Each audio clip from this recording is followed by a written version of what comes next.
Picture this.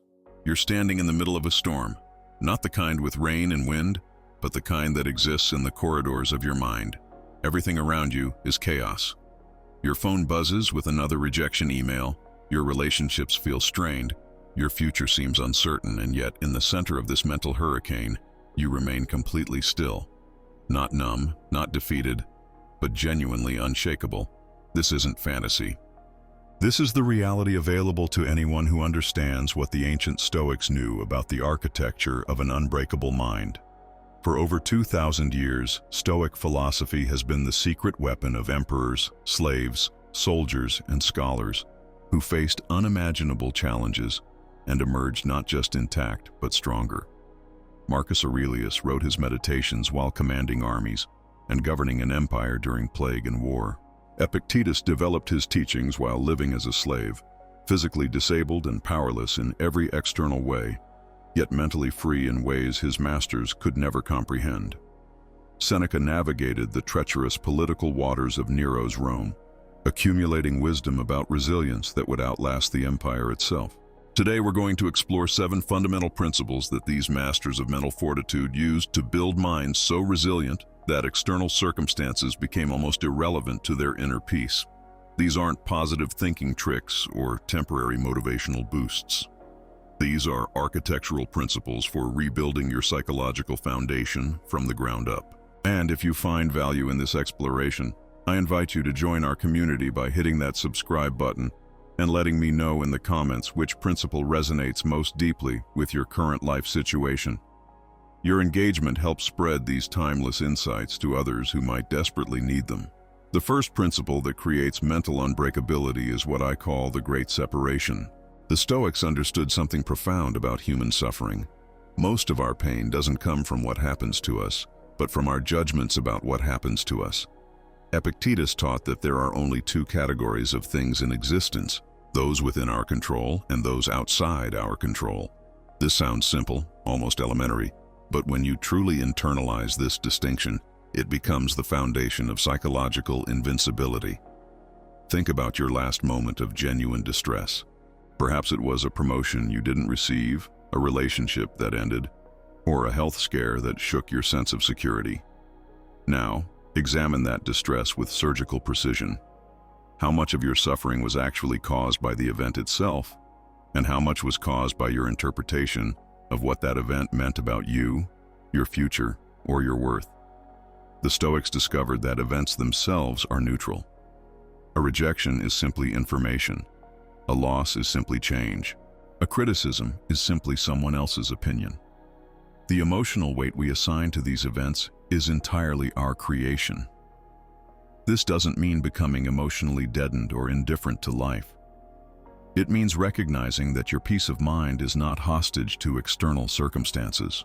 When you truly grasp that your judgments are the source of your suffering, you reclaim enormous power. You stop being a victim of circumstances and become the author of your emotional experience. The weather doesn't ask your permission to rain, but you choose whether to curse the storm or appreciate the nourishment it brings to the earth.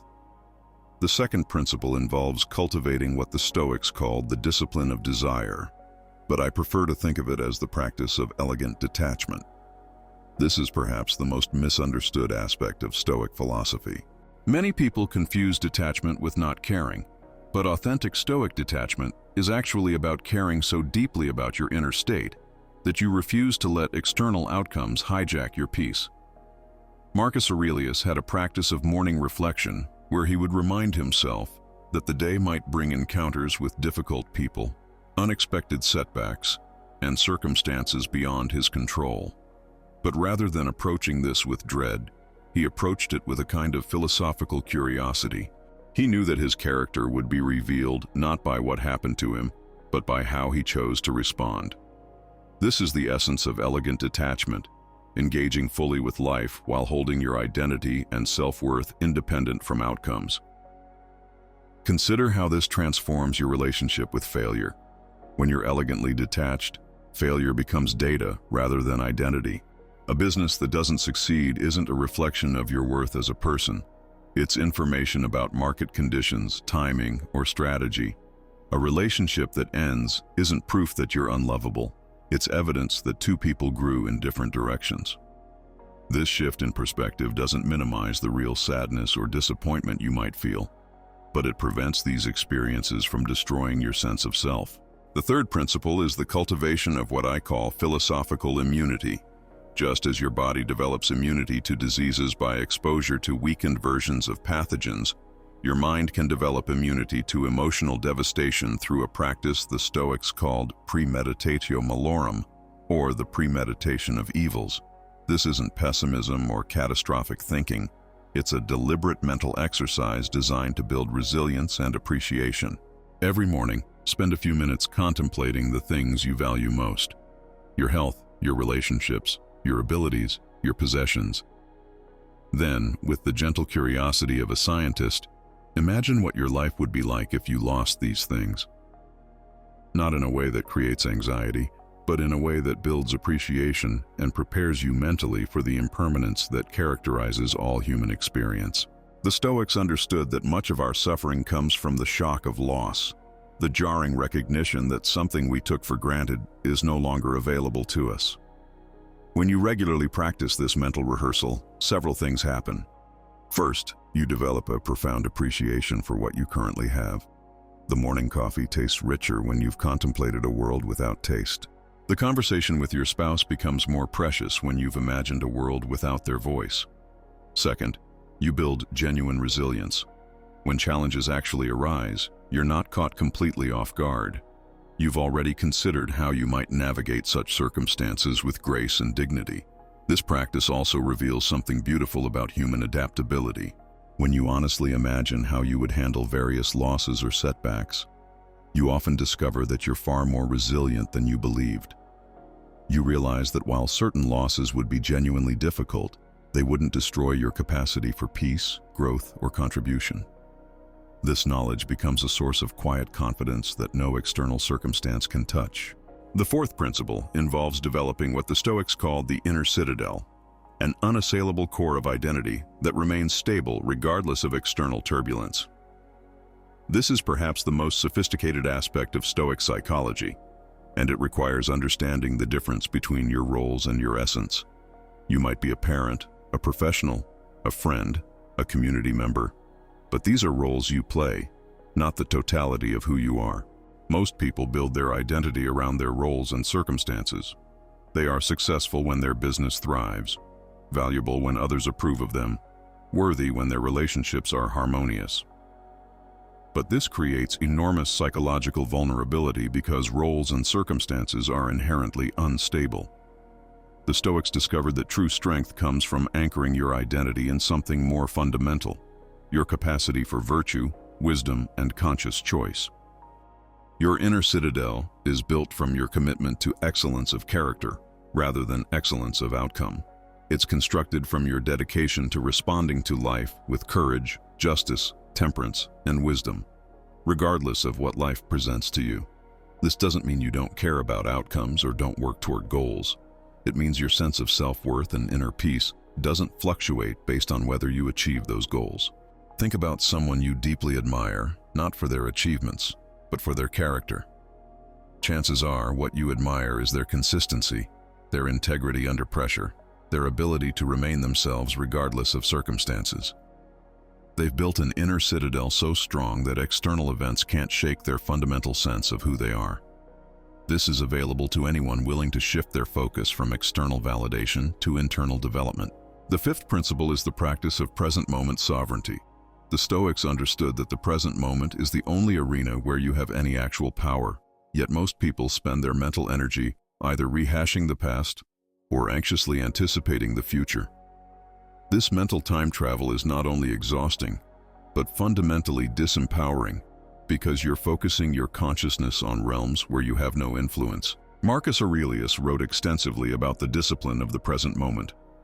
He observed that worry about the future is often unnecessary because future challenges will either never materialize or will be met with capabilities you'll develop by that time. Regret about the past is similarly unproductive because past events are absolutely fixed and unchangeable. The present moment, however, is alive with possibility and completely responsive to your choices. Developing present moment sovereignty doesn't mean ignoring the future or dismissing the past. It means recognizing that planning happens in the present, learning from experience happens in the present, and all actual living happens in the present. When you train your mind to repeatedly return to the current moment, you discover an inexhaustible source of power and peace. This practice transforms your relationship with difficulty. Instead of being overwhelmed by the magnitude of future challenges or crushed by the weight of past mistakes, you focus on what you can actually do right now.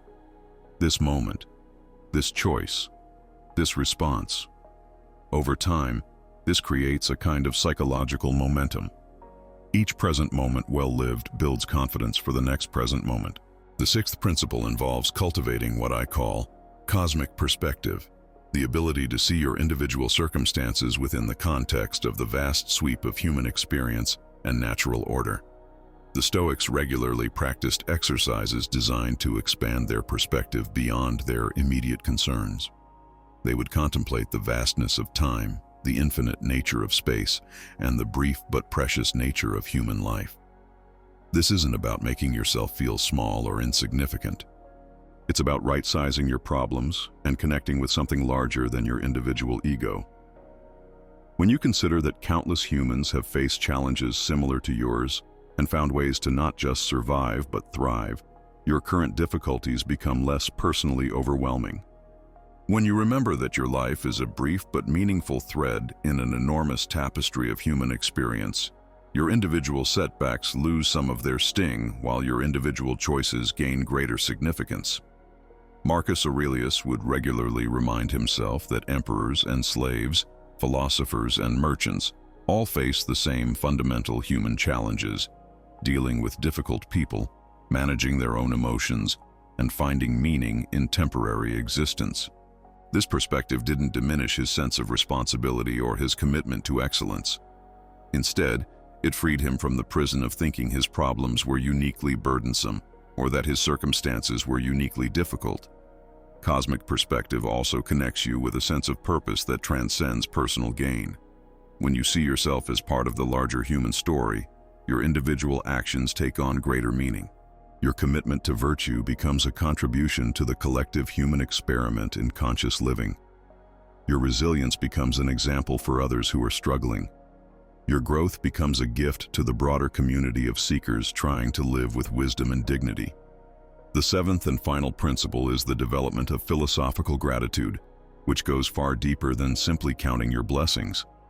Philosophical gratitude involves appreciating not just the pleasant aspects of your life, but the difficult experiences that have contributed to your wisdom, strength, and character. The Stoics understood that obstacles are not impediments to the good life. They are the raw material from which the good life is constructed. Every challenge you've faced has taught you something about your capabilities, your values, or your resilience. Every loss has deepened your capacity for empathy and appreciation. Every failure has provided information that success never could. This doesn't mean being grateful for suffering itself, but rather being grateful for your capacity to grow through suffering, to find meaning in difficulty, and to transform pain into wisdom. This form of gratitude creates a fundamentally different relationship with your life story. Instead of dividing your experiences into good and bad categories, you begin to see them as all contributing to the complex, nuanced, beautiful work of art that is your evolving consciousness. The chapters that seemed like disasters at the time often turn out to be crucial turning points that led to growth you couldn't have achieved any other way. Philosophical gratitude also extends to the people who have challenged you. The difficult boss who taught you about your own leadership values. The relationship that ended painfully but showed you what you truly needed in a partner. The friend who betrayed your trust but helped you develop better boundaries. This doesn't mean excusing harmful behavior or remaining in toxic situations, but it does mean extracting wisdom and strength from every human encounter. When you combine all 7 of these principles, something remarkable happens. You develop what the Stoics called ataraxia, a state of unshakable tranquility that doesn't depend on external circumstances. You become someone who can navigate success without arrogance and failure without despair. You develop the ability to engage fully with life while holding your peace independent from outcomes. You become, in the deepest sense, mentally unbreakable. This isn't a destination you arrive at once and then maintain effortlessly. It's a daily practice, a continuous choosing of perspective and response. Some days will be easier than others. Some challenges will test your philosophical understanding in ways you didn't expect.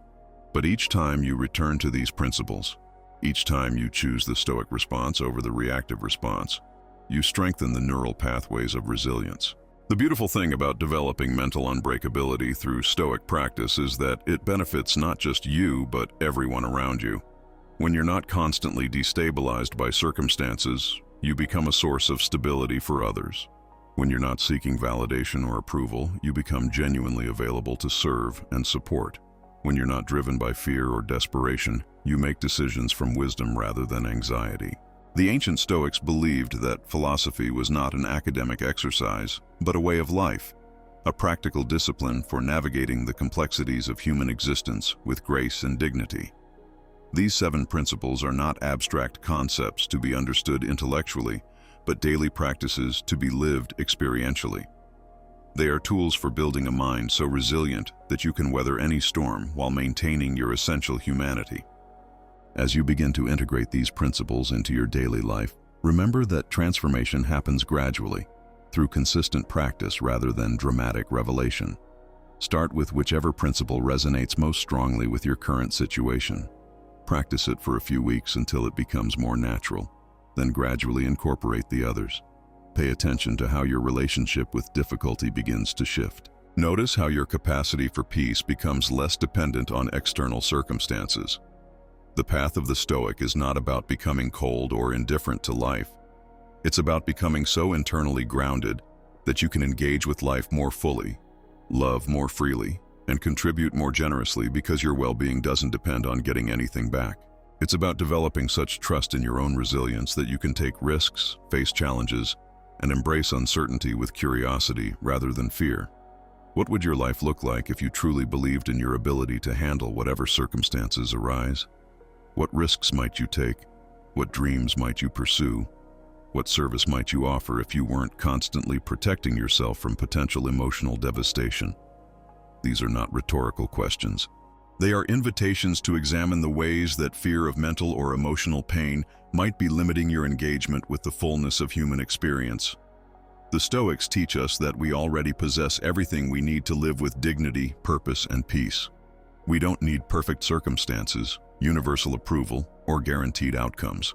We need only the willingness to take responsibility for our responses and the commitment to develop our character regardless of external conditions.